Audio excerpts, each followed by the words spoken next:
একটি দেশকে এগিয়ে নিয়ে যাওয়ার জন্য, একটি দেশকে পৃথিবীর বুকে রিপ্রেজেন্ট করার জন্য, বিশ্ব থেকে বিশ্বায়ন করার জন্য সে দেশের সাধারণ মানুষের যেমন দায়িত্ব রয়েছে, সে দেশের মেধাবীদের দায়িত্ব রয়েছে, সে দেশের রাষ্ট্র ক্ষমতা যারা রয়েছে তাদের দায়িত্ব রয়েছে।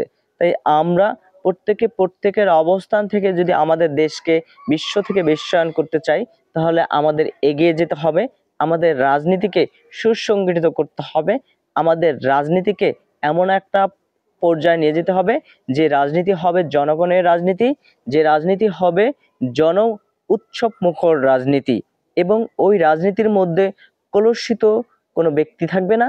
ওই রাজনীতির মধ্যে উদার গণতান্ত্রিক সাম্য মানবিক মানসিকতার মানুষ থাকবে। ওই রাজনীতির মধ্যে মেধাবীদের অবস্থান থাকবে, কারণ মেধাবীদের সহ অবস্থানেই মেধার ক্রমবিকাশ ঘটাবে। মেধাবীদের সহ অবস্থান ছাড়া কোনোভাবে মেধার ক্রমবিকাশ ঘটানো সম্ভব নয়। যে জাতি যত বেশি শিক্ষিত, সে জাতি তত বেশি উন্নত। তাই এই শিক্ষিত জাতিদেরকে সাম্য মানবিক উদার গণতান্ত্রিক পন্থায় এগিয়ে নিয়ে যেতে হবে, তাহলে আমাদের বাংলাদেশ বিশ্ব থেকে বিশ্বায়ন হবে।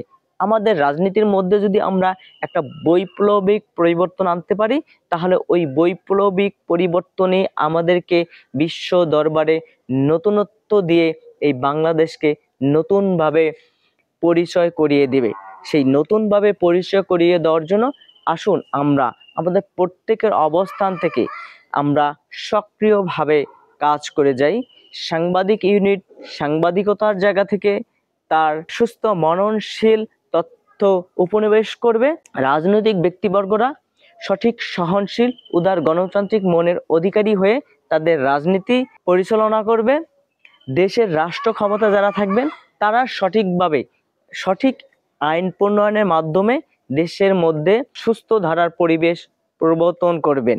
এবং বাংলাদেশের অন্য অন্য প্ল্যাটফর্মে যারা রয়েছেন, বিশেষ করে ডাক্তার, শিক্ষক, ইঞ্জিনিয়ার, তারা তাদের অবস্থান থেকে সঠিক যে শিক্ষাদান, সেই শিক্ষাদানটি যদি দিয়ে থাকেন, সঠিক জায়গা থেকে সঠিক দায়িত্ব যদি তারা অর্পিত মনে করে দায়িত্ব পালন করেন, তাহলে আমাদের বাংলাদেশ এগিয়ে যাবে, বাংলাদেশ হবে বিশ্ব থেকে বিশ্বায়ন।